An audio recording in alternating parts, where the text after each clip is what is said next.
My name is Victoria Flowers, and I'm the Environmental Compliance Coordinator for the Oneida Nation, and I work in our Compliance Assistance Program for underground storage tanks. In this module, we're going to talk about financial responsibility requirements.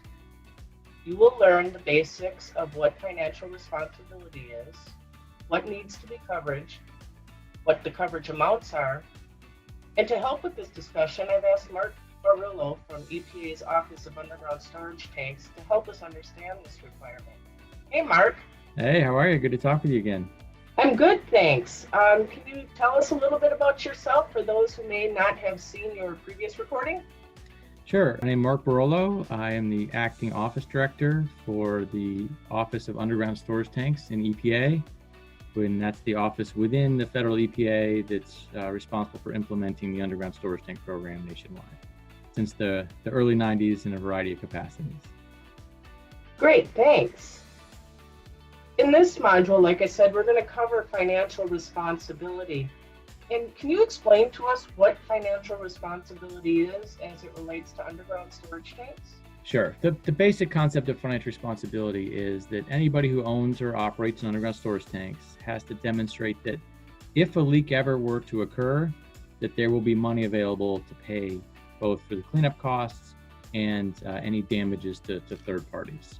I liken it to anyone who drives and has a car is required to have insurance in case they get in an accident and damage somebody's property or injure somebody. So it's a similar concept. It's a protection of others and making sure that resources are available if and when needed. Great. What does the term third party mean? I'm not familiar with that term.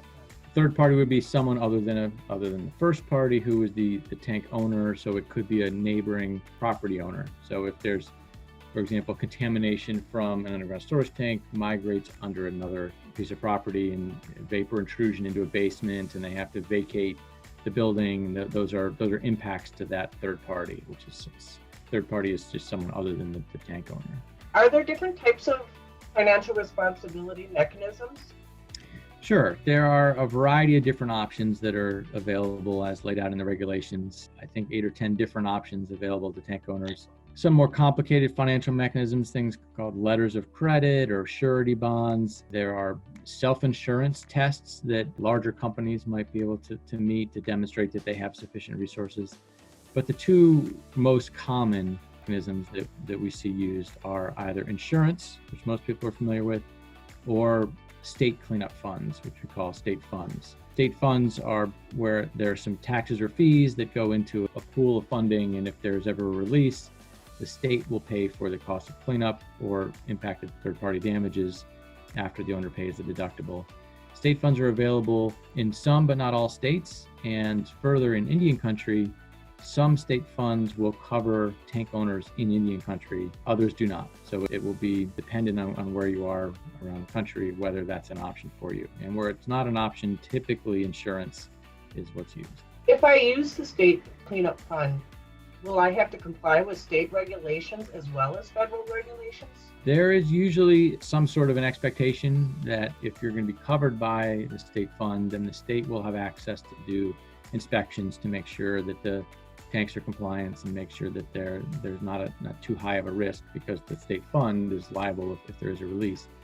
So there are certain exceptions in there. In certain areas that the tribes decided that's not something they're willing to accept. In others, they are willing to accept that. And it really varies around the country on the possibility of being included in the state cleanup fund. So tribes would be well advised, investigate, and have a conversation with their state if they wanted to participate in a state underground storage tank cleanup insurance mechanism. Right, absolutely. And if you want to know which states have funds or how to contact them, we have that information up on our website, or you can contact us directly. We can point folks in the right direction. Great, thanks. What has to be covered? So the coverage is for your underground storage tanks. It's different if you also have above ground storage tanks, that's separate. There has to be specific coverage for your underground storage tanks. Again, it's for corrective action and compensating third parties. And it's focused on sudden or non-sudden accidental releases. So that could be sort of a sudden rupture, or it could just be drips and spills that accumulate over time. And so that all needs to be covered by whichever financial mechanism the tank owner chooses to use. A question I have regarding that is I've often heard that the pumps and dispensers, the equipment above the shear valves, aren't considered underground storage tanks and aren't regulated by your program. What happens if there's a release from that part of the equipment? Would that insurance coverage cover that? It's a good question. So while the dispenser is not considered part of the underground storage tank system, the way the financial responsibility requirements work is that the coverage has to provide coverage for any release from the system or from product going into or out of the system. So for example, at the time of delivery, the delivery truck is not part of the system, but if there are spills and overfills during the delivery, that would have to be covered by the financial responsibility mechanism. Same thing on the other side, on the dispenser side. How much coverage do I need?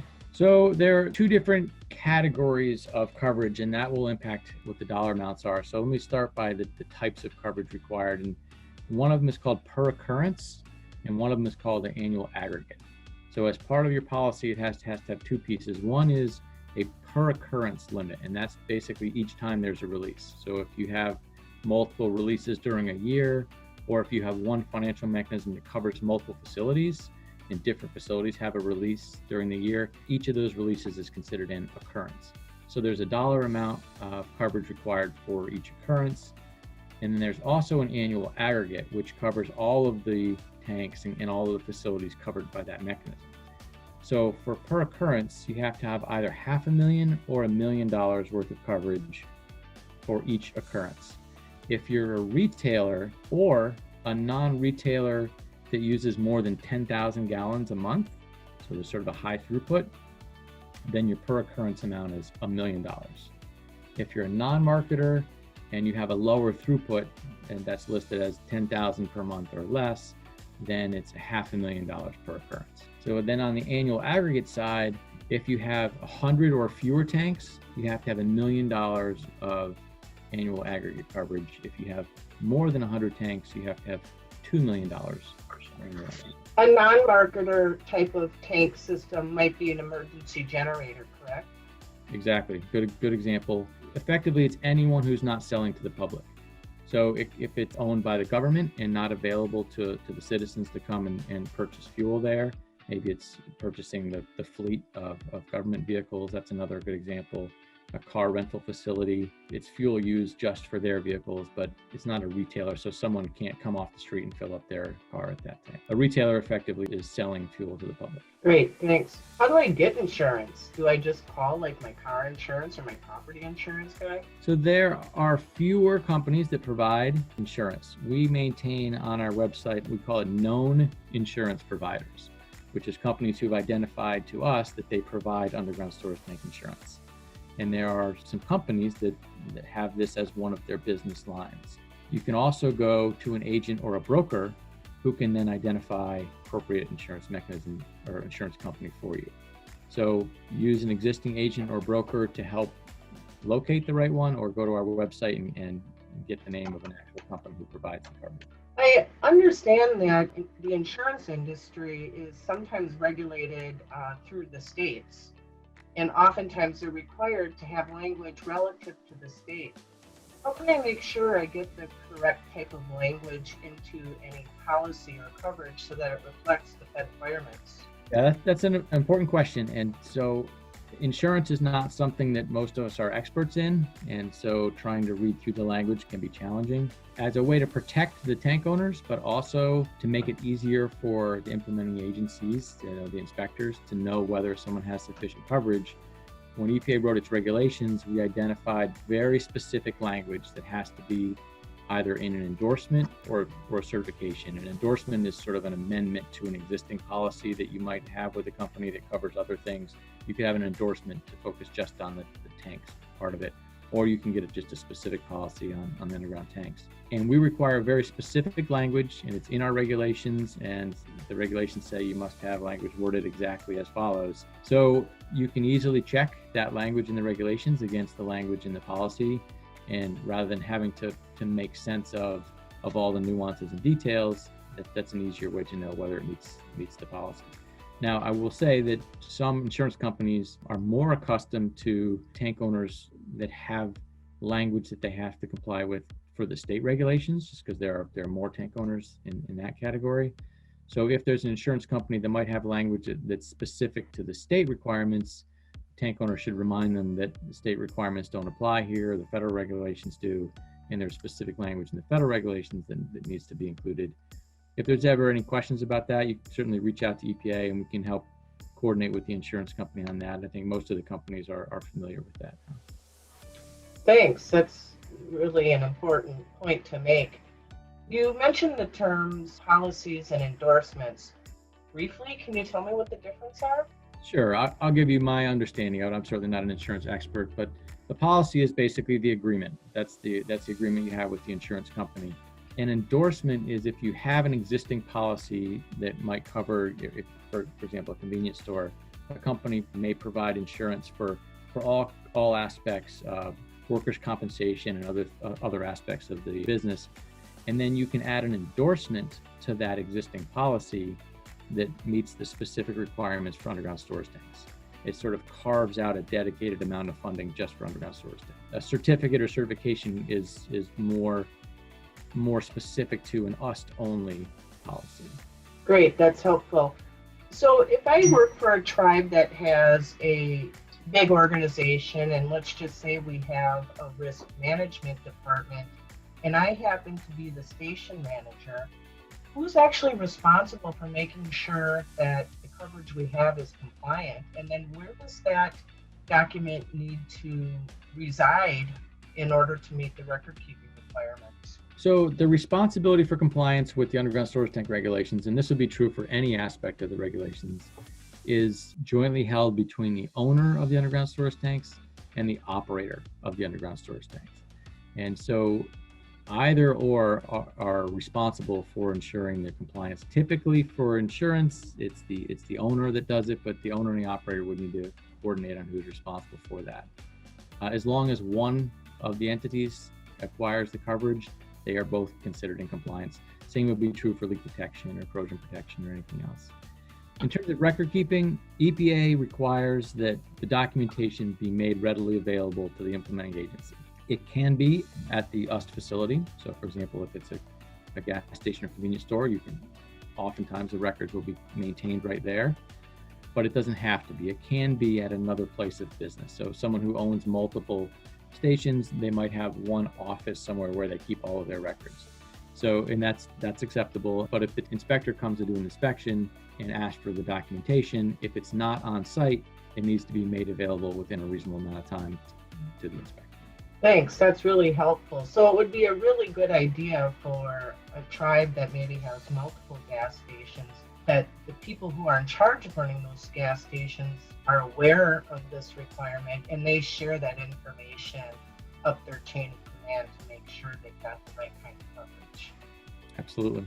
One last thing that I'd like to cover is we've heard periodically about tank systems that were installed to meet the 1988 regulations. And now we hear stories about insurance providers dropping coverage, increasing premiums, or requiring that upgrades be done in a short period of time. Can you help me understand that? Sure. So each insurance company is its own business, and they're in business, and it's sort of a risk reward, and they provide a protection, and they charge a premium for that. And anytime there's a higher risk, an insurance company can decide to charge a higher premium, or they can decide they don't want to cover that risk anymore. Anyone with teenage drivers like I have, they know that when a teenager gets on your car insurance goes up significantly because there's a higher risk drivers. So you raise a 98 deadline, and so we're reaching the point where the 98 deadline was a long time ago, and so the tanks that were installed before that are starting to get older. And as tank systems get older, some insurance companies are less interested, or they feel it's a higher risk, so they're less interested in maintaining that risk. And sometimes that means charging higher premiums to compensate for the additional risk. Sometimes it means not wanting to provide that coverage in the first place. Sometimes it means asking the tank owner to do some additional testing or other things just to confirm that their system is tight. Again, from a risk management standpoint. And every company will have its own rules and policies on that. There isn't one consistent answer. So I have heard that some insurance companies are more likely to renew policies with existing customers, even if those tanks are getting older, but if they've had a long relationship. But insurance companies might be less interested and less likely to provide coverage for an older system for someone they have not had a relationship in the past. So if you have a 40-year-old system and you come and you try to get insurance, it might be difficult to find a company who's willing to offer coverage at a rate that you consider to be affordable. How long do I have to keep insurance? What's about closed tanks or out of service tanks? What's the insurance requirements for that? Yep, they have to maintain financial responsibility, and if insurance is your mechanism, you have to maintain your coverage until your underground storage tank is permanently closed and any remediation is cleaned up. Some systems will be temporarily closed, and that's a legal category in our regulations. But if you're in temporary closure, you are required to maintain coverage throughout that time until your tanks are properly and permanently closed and any contamination has been addressed. When you say permanently closed, does that mean just completely taken out of service or removed? So our EPA's permanent closure requirement allows the option of either closure in place or removal. So it is okay to leave a tank system in place as long as it's cleaned, it's filled with an inert substance, sand or gravel or something, and that there's a site assessment done to determine whether there's contamination. So closure in place is one way to do permanent closure, or removal and the associated site assessment associated with the removal is another way to do permanent closure. Sure. One other thing I'd like to ask about is the term of first dollar coverage.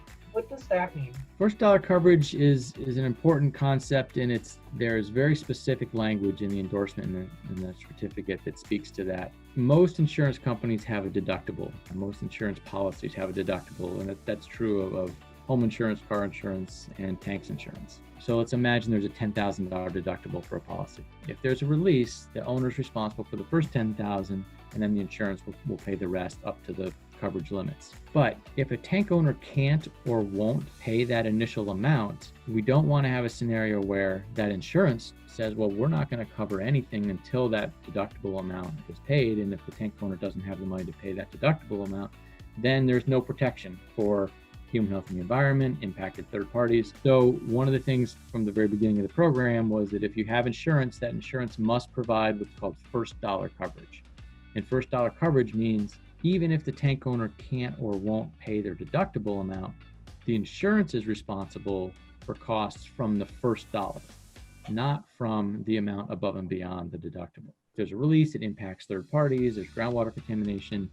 Even if the tank owner doesn't pay their deductible, the insurance company is responsible to step in and provide coverage for what's necessary. Now, that insurance company could and probably would attempt to recover the deductible amount from the tank owner. It's a private business contract between the tank owner and the insurance company. So the owner is responsible for that deductible amount in its contract with the insurance company. But the way we've set this up is that the full amount of coverage has to be available for sort of the environmental safety net that financial responsibility is envisioned.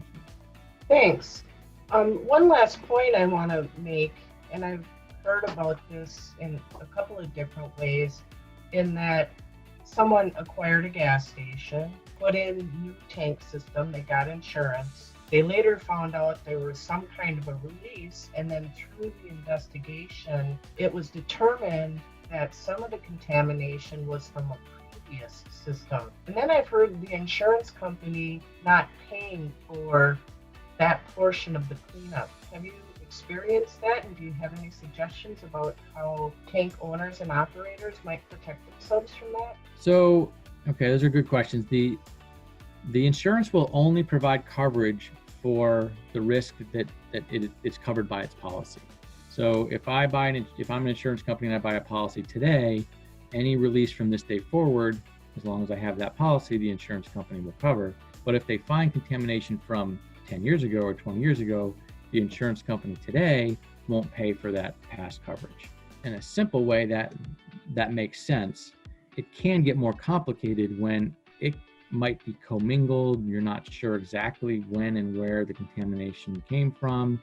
So the insurance company might deny coverage until the owner can demonstrate that the release occurred during the policy period. So there certainly have been plenty of cases around the country where there's a question or a dispute about the timing of the release and whether that timing was during the policy period. One thing that tank owners can do to protect themselves, which was part of your question, is if there used to be tanks at that site and you're putting a new system in place, or if you're switching to a new policy, if you do a site assessment before you get that new policy, then you're creating a baseline. And if that site assessment demonstrates that everything's clean, then there's not a question about whether future contamination was prior to the policy period. So that is a step that can be taken to try to protect yourself from that complication. Well, that's really good advice, and we'll cover more of that in a later module. But I want to thank you for the time that you spent today trying to explain a very complicated subject. We could speak for quite a long time about this, but I hope that the information that we've provided does help people understand a little bit better about what financial responsibility is. Mark, do you have anything else to add? It is a bit of a complicated piece. It's not something that people spend as much time thinking about, so I appreciate the opportunity to speak about it. We have several documents on our website that can help explain it and make sense of it, and we have a simple trifold that's a very brief overview.